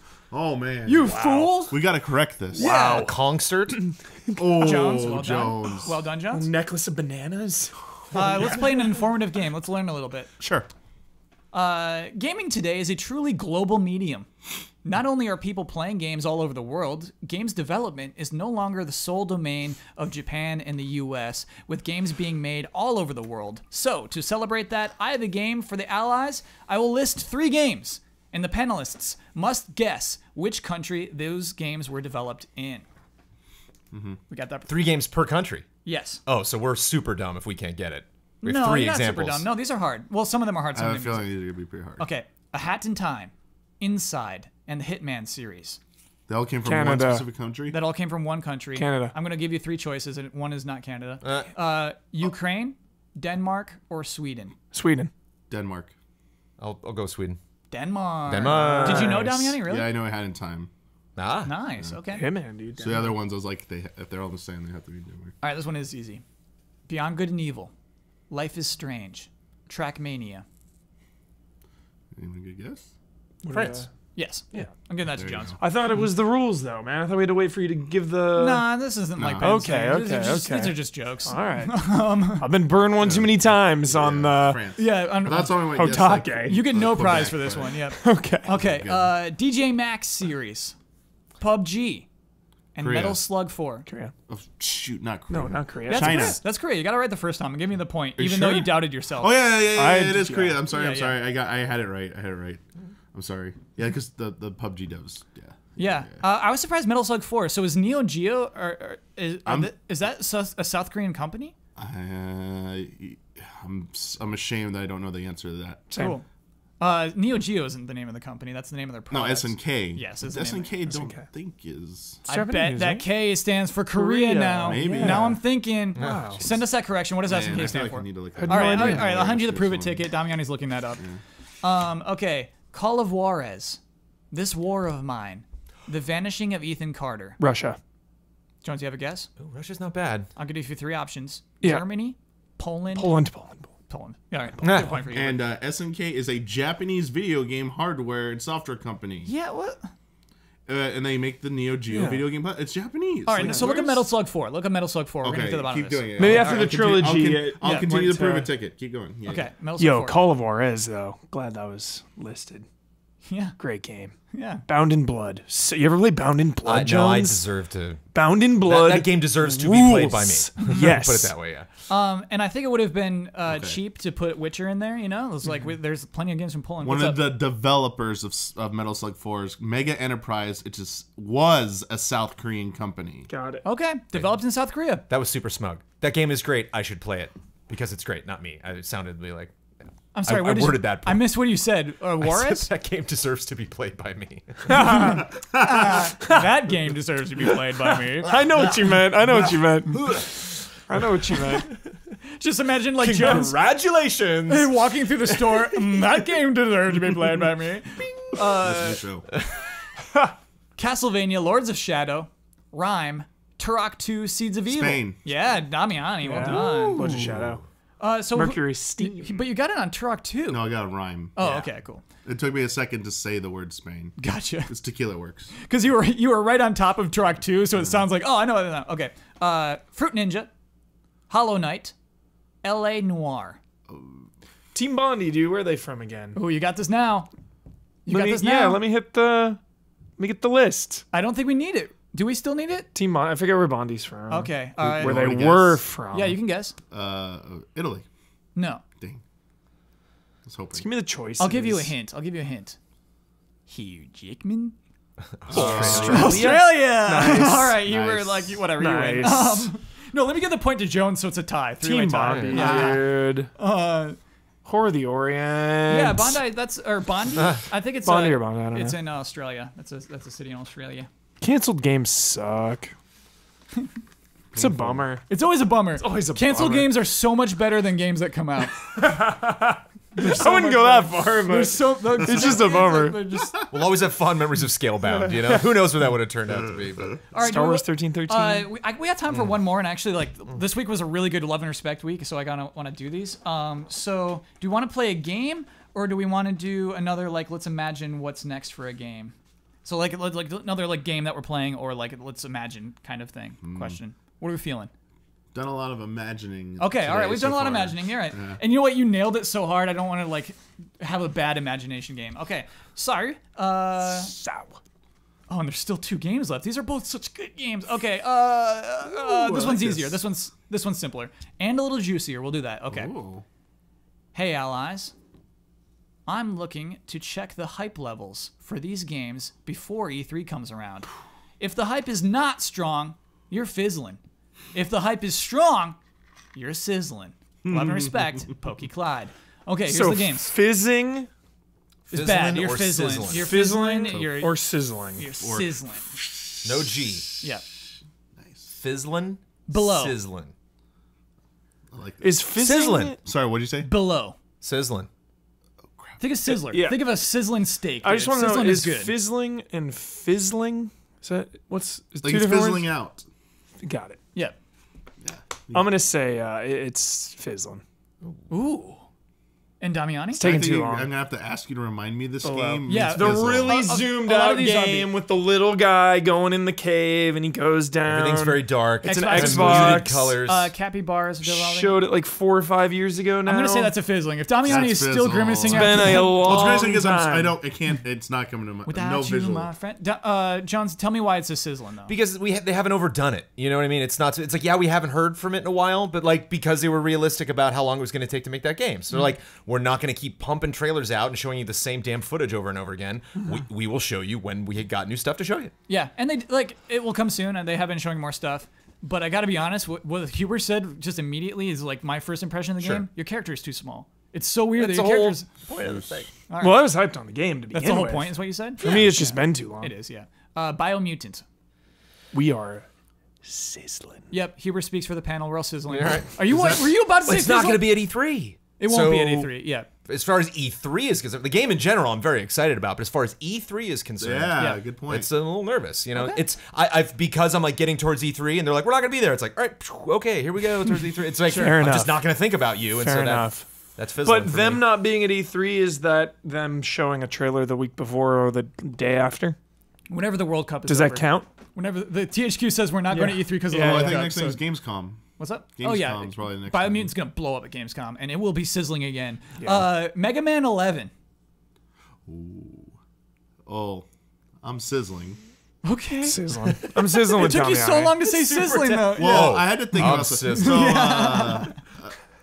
I've heard some very good stuff about it. That got me Oh. excited. Here we go. Damiani and his secret Here sources. we That makes me go. so mad, dude. Sizzling. All right, Jones, are you sizzling? The us? seat just got warm. I'm sizzling. I'm sizzling. Me too now. All right. Cyberpunk 2077. Sizzlin. Like fajita skillet Yeah. sizzling. Fajita Like, skillet it's coming like to this table. I won't put my hand on it. They haven't confirmed we're going to see it at E3, but we all think it. We all think we're going to see Yeah, that we game don't at believe E3. that. It's going to be there. Yeah. Have the hype. Oh, Yeah, it's man. coming. That's sizzling. All right. Draft your tweets. Anthem. I'm going to be honest. Fizzle. Yeah, be honest with these. Is there something in the middle of Fizzlin and Something Sizzlin? the Mizzlin? Mizzlin. Yeah, I'm Mizzlin. Mizzlin. Okay, I'm Mizzlin on it. Mezzanine. Waiting to be sizzled. Okay. Wait. Waiting to be Awaiting sizzled. sizzlement. Yeah, I mean, The oven is preheated and you're about to go in. Yeah. Okay. Prelude to Prelude. prelude to the sizzle. All right. Yeah, I don't know. They got to prove. They have a lot to show at E3 for that game to be a sizzler to me. Yeah. Yeah. But I think Cyberpunk has a lot to prove too. You know, we just haven't. Because Cyberpunk's not the kind of thing where whatever they show me, I'll still be on board. Like, Oh, no. they gotta show some I stuff. think Sure. I'm so excited. But- We about have the- to have a clear I direction. feel like the And premise, though, huge difference is though that CD Projekt Red came off Witcher 3. And but that's the thing. is BioWare they got, came you know, off Mass Effect Andromeda. You Right. know what I mean? Like they have Yeah, different yeah, momentums. A different team, obviously, but yeah. You know what I mean? It's just like I certainly think that the genre itself, Anthem, is in a much stickier place. yes. The beautiful thing about Cyberpunk too is that like whole team's working on Witcher, but like there's still some cooking going on the side with Cyberpunk. You know, What do when you mean? when they announced it Oh, they announced it years ago. because they're like doing. doing the concept and the Yep. play, you know, just massaging it. They finish Witcher, they all go over there. Yeah. That's a sizzler, baby. Oh, it's sizzling. Yeah, Jones. In that case, we just made fun of Tomb Raider for showing a CG trailer. I think Cyberpunk could have another CG trailer and people would still be excited. Dumb question. Why do Yeah. I get first-person vibes from Cyberpunk? It's gonna be third-person, right? It's gonna be both. I can see it like Deus Ex, yeah. It's gonna be both, first and third. Would you play it in first? I'll play whatever. Yeah. That's what I'm saying, Jones. It's Whatever like, they're cooking, I'm eating. That thing's yeah, exactly. They just have our goodwill. Crackdown 3. Fizzlin. Sorry. Max Fizzle. That's like you forgot the oven was on. Yeah. You know, like They're like turning the oven on you and got it's a just little that too click, much click, click, click, champagne, click. and you're like, oh, well, I was telling, but oh, did I leave the oven on? Like you run back and it's burnt. Like, oh god. This turned out to be a fun game. Darksiders 3. Sizzling. Fizzle. What? I mean, I'm kind of with Damiani in that I What? forgot it existed until No, I it's not read it forgot off it this existed. Come list. on. I think something I saw recently was like. The gameplay was huge when they showed it. I think it was IGN had it. It looks awesome. Dude, Darksiders 1 and 2 are great games. This is straight up passion. Some of the old crew from Darksiders 1 and know. 2 working on this. Yeah. I've heard Kickstarter this game. story before. Yeah. I've heard this song. These I've are seen the this song and best. dance before. Rudy. That's the vibes I get. Okay. From Darksiders 3. I Yeah. kind of hear you. I kind of hear their Pride. Were you Yeah. on this one? Yeah, it's sizzling. Just Okay, because the pride of like, oh, they're doing it. Yeah. Good for them. They pulled it off. Finishing the I'm- story yeah, let me that they clarify. planned. Happy that they're getting to do this, Yeah. but like on the execution end, I'm still like fizzle. Like at E3, which they're Gotta not blow going to be you there. away. At E3 Which- again, I mean, it's THQ. Gamescom. Yep. They better. Oh yeah, so for the E3 answer, totally fizzle because they're skipping it. yeah. But Gamescom, like I hope what they show off there, like that finally hooks me. Like, Yeah. I want to believe. I want to believe with them. Ace Combat 7 Skies Unknown. Yo, this still isn't out yet? It's not out yet. What? Sizzling, baby. You're sizzling for this? Why? Because of VR? VR. Okay, all right. The entire game isn't in VR, Jones. There's just VR modes. Yeah, but okay. still, I mean, it's Combat rules. there's a lot of people have PSVR and they just get 1 or 2 fun announcements, every Sure. couple months. Yeah. And I gotta tell you, this was Judges Week last year at E3. Flipping that plane on its side and looking to my right down at the world going by, like that world didn't look great. I mean, it's PSVR. It's not the most top of the line VR you can get. Right. And you can imagine from an Ace Combat game, the ground textures and buildings like aren't gonna, knock you out. But just having that perspective was pretty great. It was and experiencing a lot of really wild VR stuff since then, I think still holds up. Just in its uniqueness. For some reason, driving in VR I don't like. Like my Yeah, man. my stomach is really settled with a lot of different genres now, and there's just something I'm not a fan. Like there's something about like looking out the side of a car when like I know I'm supposed to be going in one direction, but if like I'm in the air, I'm not gonna crash into something I don't think I'm okay. I don't need to stay on a track, and so there was a lot of times where I'm like I'm gonna flip upside down and look up and see that world going by. Okay. I'll be sizzling if they give me those anime vibes. It was like Ace Combat 4 Unsung War, maybe, or 5. I always get them confused. It was like 3 or 4. One of those had anime vibes, great cutscenes. That's what I want again. I don't think they're going for anime vibes on this If you one. don't own a PSVR, don't jump up and down and start staving money for it. If you do own a PSVR, get it. It's unique. Cool. Pray for the Gods. What now? Yes. So I didn't know this either, and I thought maybe the panel would. I had to Google it. And it's funny. It's spelled Praey. Is it a battle royale? It is not. What's funny is it used to be Pray for the Gods with an E. Like pray for the gods. But Pray, is that Bethesda? Said, hey, you can't have Pray. That's in your right. video I game remember title. that. Okay. So now they're Pray AEY for the gods.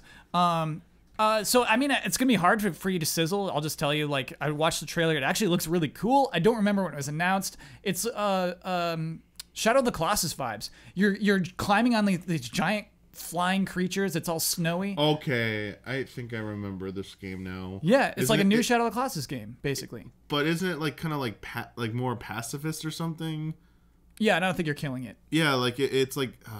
Am I remembering? It's like you fly around. Is there any kind of flying or anything like? You're on a giant flying creature. Yeah, and like you go around the thing, cool. and it's like the use of color and stuff is really good. Yes. Yeah. Okay, I'm starting to remember this game. We got a Yeah. little I'm sizzle. getting just flashes. Yeah. It's one of those. colors At the mostly. moment if Yeah. I'm remembering this correctly, Simmering. Yeah, at the moment, if this is what I'm remembering, in that moment I was sizzling. Yeah, but it's absolutely like a title we forgot. It's a game that we forgot what it looks like. It's weird how hard PR is, you know, because maybe that was at a press conference when it was announced, but at this point it's just like pray for the guys, you know. But almost kind of smart that they want people to forget so they can announce it again. Yeah. It's like you remember If they this. kind of stumbled a little bit out of the gate, you know, like any time any sort of lawsuit or something gets involved, it's just kind of best to wipe that slate and start over. Sure. Finally, Psychonauts 2. Ooh, I'm getting some fizzles. Yeah, I'm fizzling. Wow. Yeah, no hype. Well, Okay. we don't really know a lot. For me personally, I think they announced it's like 2019. There's They a said, feel like, good- definitely not this year. feel good Yes. game. Yeah. I feel like A lot same of people are situation- hyped. Yeah, I feel like same situation for me is Yeah. Darksiders 3. Okay. Like I'm like rooting for it, but like Yeah, rooting for I it can't hard. honestly say sizzling on it yet with what I've been like almost nothing seen. Yeah. Yeah. Okay. Going into E3, I'm not like, all right. Yeah. That's I gotta play Rhombus of Ruin. You like that, right, Kyle? Yes, that's a good VR I got game, that on man. Vive. I gotta check it out. I think you're really going to like it. Cool. Okay. Let's do bets. Next week's bet is about. Oh yeah, thank you everybody for love and respect. Really appreciate those. It was a good week. I don't know what happened. We got a lot of good submissions this week. I'm not saying there are bad weeks. Sometimes there are bad weeks. This one was just like a ridiculously good week. Lots of like excellent submissions. So yeah. Anyway, Nice. maybe I'll just plug Patreon now because that's the time to do it. People who pay $5 or more a week are part of the early access tier of Easy Allies, and they get most of our shows early, including this very podcast, but most of our other podcasts, most of our shows that we do, you get early access to those at that $5 tier. We also pull from the $5 tier for love and respect and the objective. Special request on Cup of Jones. We also have a forum. Forum.easyallies.com. Yeah. Go check it out. Join the conversation. Patreon is a great place to make suggestions for stuff, but if you want to join that community and jump into that chat, it's a good place to do it. There's a thread for like our shows where you can like give us feedback on that kind of thing and just talk about like how funny we were on. We took out the Tabletop group stream Estates. selection committee, so if you'd still like to propose group streams, we could do. Oh, there should be a thread for that. That's There a really is. good idea. Oh, Yeah, there okay, is. great. Get on it. Nice. All right. Get on it. I'll look at that. Cool. Time for bets. Donkey Kong Country Tropical Freeze on Switch for $60 US releases this Friday, May 4th. What I'm going to do at this point next week is I'm going to search for Funky Kong on YouTube. I'm going to scroll down to the third video. How long will that video be, Brandon Jones? 20 minutes. Michael Damiani. 11 minutes. Michael Huber.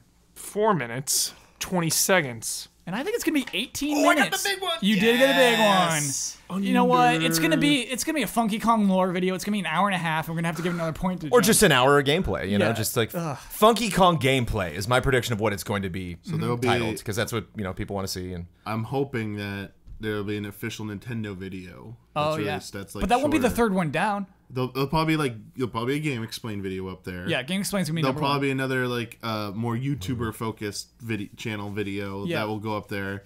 And a Nintendo one usually is in like the 3rd or 4th spot. All right, let me lock those in. What if it's like Logan Paul? Just look at this guy. No. Okay. Then we should then you should skip over that and go to the 4th video. All right, I will disqualify. I'll disqualify Logan Yes. Paul from our top like 3. that. Okay, I won't not do that. Lego Marvel Heroes 2 Avengers Infinity War DLC came out last week, and it was basically like, hey, if you want to play Infinity War, like buy this DLC for the Lego Marvel game. On the PlayStation Store, there were 171 ratings for this particular DLC. Last week, and then at this point, I'm checking them again. How many ratings would there be? Jones, you bet there would be 250. Ben bet 218. Blood bet 342. I bet 904. Jesus. Well, Damiani, the actual number is 653. I'd say that was an actually very Nice. smart bet. Oh, I'm sorry. You said 107 something. I misheard. It was 171, and then it grew. Oh, okay. Never mind. It grew to Then you 653. made a good over guess. the course actually. of the week. Then yeah. yes, you did make a good guess. Because you think like it's that thing. There was actually a really good love and respect question about that thing where you leave a movie, and you're like, I gotta play the game. Mm-hmm. And we don't have that very often anymore. I know. And so somebody's like, I gotta play the game. It's like, what? Lego Marvel? Okay. Like that's. I think you play as Thanos actually in that DLC. I saw Black Panther again like a couple weeks ago, and I came out, and the first thing I thought of was like, God, a Black Panther video game would be sick. Game. Yeah. God. Where's that Panther may cry? Just like the movement and stuff. When we did our spoiler mode earlier today for Avengers Infinity War, $1 and above patrons on EasyAllies.com. Well Or, done, on patreon.com/EasyAllies, you'll get to watch it. And I was getting Marvel versus Capcom Infinite vibes because Thanos is playable in that. And I was like, I kind of want to play Thanos in that.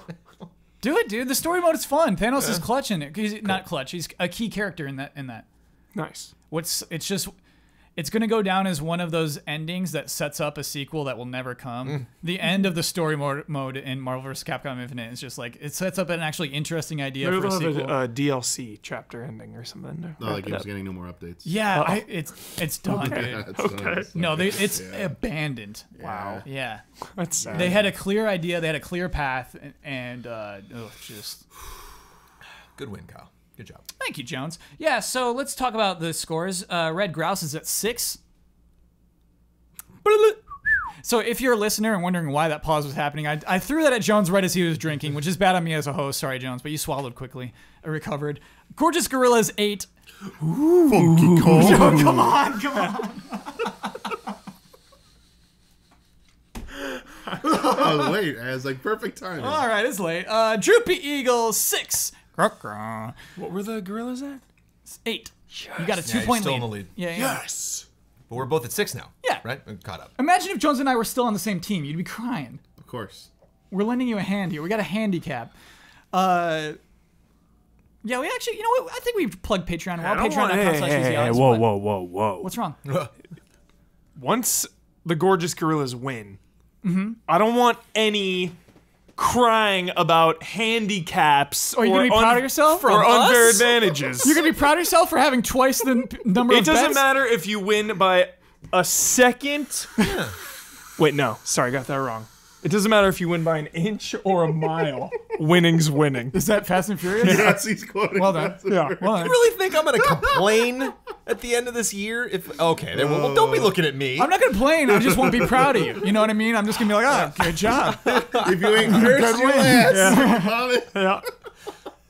I'm just going to do a sarcastic clap. And the gorgeous gorillas win. Handicap, they won. They had the advantage. I will toast to you, sir, I know on a you will. spectacular win. I know What'd be funny Jones is, will. I like that Gorgeous Gorilla's legacy would continue on, and then Jones and I would have to lose our team names. Yeah. We'd have to take out Red and Eagles out of our team names even. Pretty crazy. Those are the rules. High stakes. You're still going to say caca, though. You're going to work it somehow.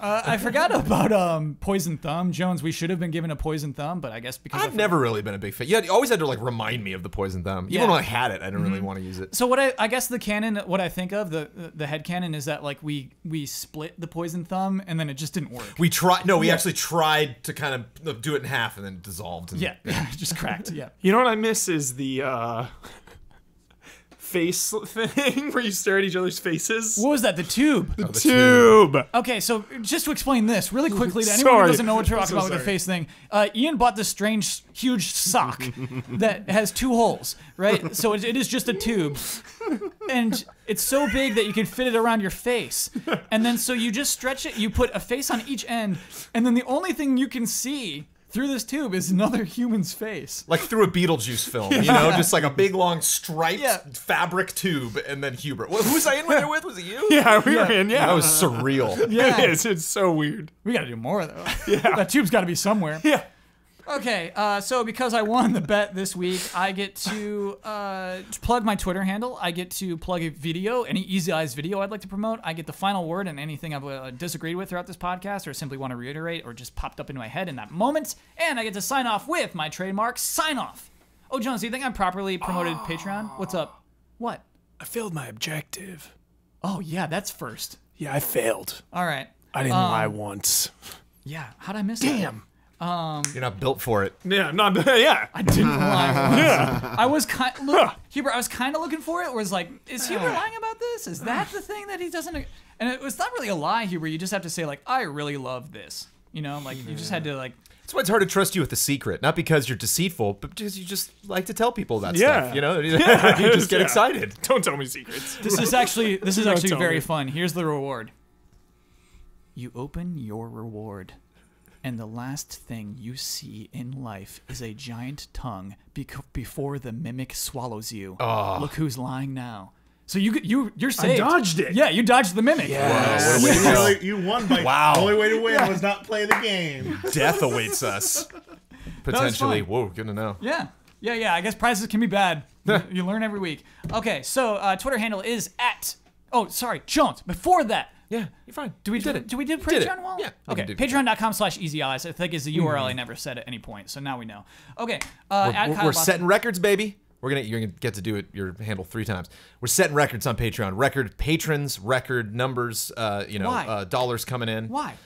Because lots of reasons. I don't know. You have to ask our patrons, man. We just had an incredible surge. No, this is a fun Patreon plug. And we just changed our tiers. Yes. We have a new 42K tier, 44K tier, and 46. We are just barely under 46. We almost made it happen for the month of May. But the 2 ones we did, Spoiler Mode, which we talked about earlier, and Trailer Jones, my show where we're going to score trailers, which we have done before. If you go to youtube.com/easyallies, you can check out previous episodes of that. But we are going to change up the format. New logo, new format, new jingle. Should be really fun. Are we going to score Tomb Raider? I don't know. I have a score in mind already, man. Red Dead happens tomorrow. Red Dead will probably be likely, and I sure. love that Deadpool 2 trailer. I would love for us to actually put a score on that last one that came out. Okay. I think that one was fascinating. I'd love to do a little bit of movie, a little bit of game in every episode. Nice. So we will do a pilot episode, and for the foreseeable future, 1 episode a month, but I might bump that up. Cool. As we Jones. get more comfortable with the format. And I would give the Mission Impossible Fallout trailer a 9.5. it was solid. Yeah. It's a good trailer, Hubert, but you got to I reserve love it. 9.5 for the exemplary trailers. It's exemplary.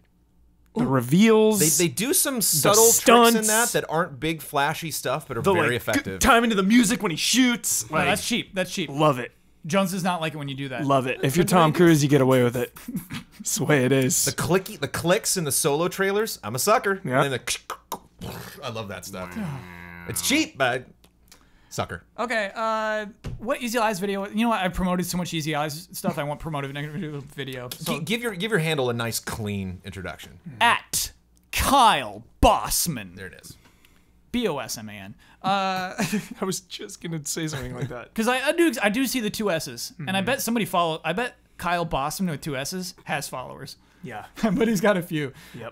Yeah, check out patreon.com/easyeyes. We have many great videos. Jones did a reaction. Jones watched the Red Dead Redemption 2 trailer and did a reaction to it.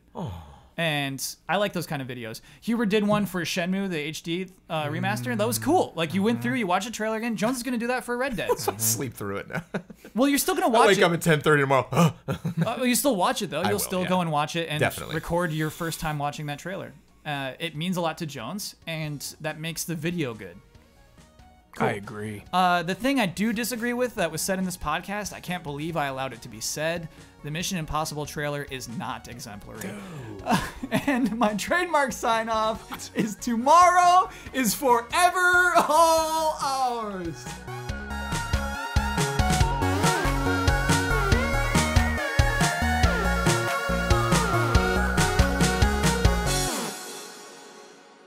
I am enjoying these microtransactions.